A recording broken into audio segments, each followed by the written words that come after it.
മോശയെ ഇസ്രായേൽ ജനത്തെ വിളിച്ചുകൊണ്ടുവന്ന് ചെങ്കടലിൻ്റെ മുമ്പിൽ നിൽക്കുകയാണ്. പുറകിൽ നിന്ന് ഫറവോൻ്റെ സൈന്യം വരുന്നുണ്ട്. മോശയ്ക്കറിയാം ഇനി മുന്നോട്ടും വഴിയില്ല, പിന്നിലേക്കും പോകാൻ വഴിയത്തില്ല. കാര്യം അവിടെ മരണമാണ്. കൂടെ വിളിച്ചിറക്കിയവരെല്ലാവരും മോശയോട് പെറുപിറുത്തു വഴക്കുണ്ടാക്കാൻ തുടങ്ങി.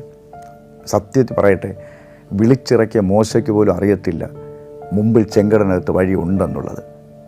ഒരു കാര്യം ഓർപ്പിക്കട്ടെ, നമ്മളെപ്പോഴും ഓർക്കുക, നമ്മുടെ മുമ്പിൽ വഴിയുള്ളിടത്ത് വഴി തരാൻ കർത്താവിന് ഹല്ലേലൂയ ആവശ്യമില്ല.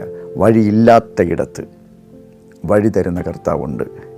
മോശ ദൈവത്തോട് പറയുന്ന, കർത്താവേ, ഇവിടെ ചെങ്കടലാണ്, പുറകിൽ ഫറവോൻ സൈന്യമാണ്, ഞാൻ എങ്ങനെ പോകുമെന്ന് ചോദിക്കുമ്പോൾ ആ ദൈവത്തിനൊരു കാര്യം പറയാനുണ്ട്.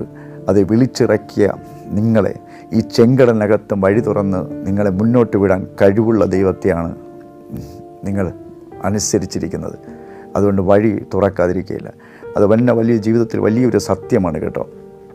ദൈവത്തിൽ നിങ്ങൾ സാധാരണ ഒരു വിശ്വാസത്തിൽ നിന്ന് അതിൻ്റെ അടുത്തൊരു തലത്തിലേക്ക് കർത്താവിനൊന്ന് വിശ്വസിച്ച് നോക്കുക, ഒന്ന് മുറുകെ പിടിച്ചു നോക്കുക.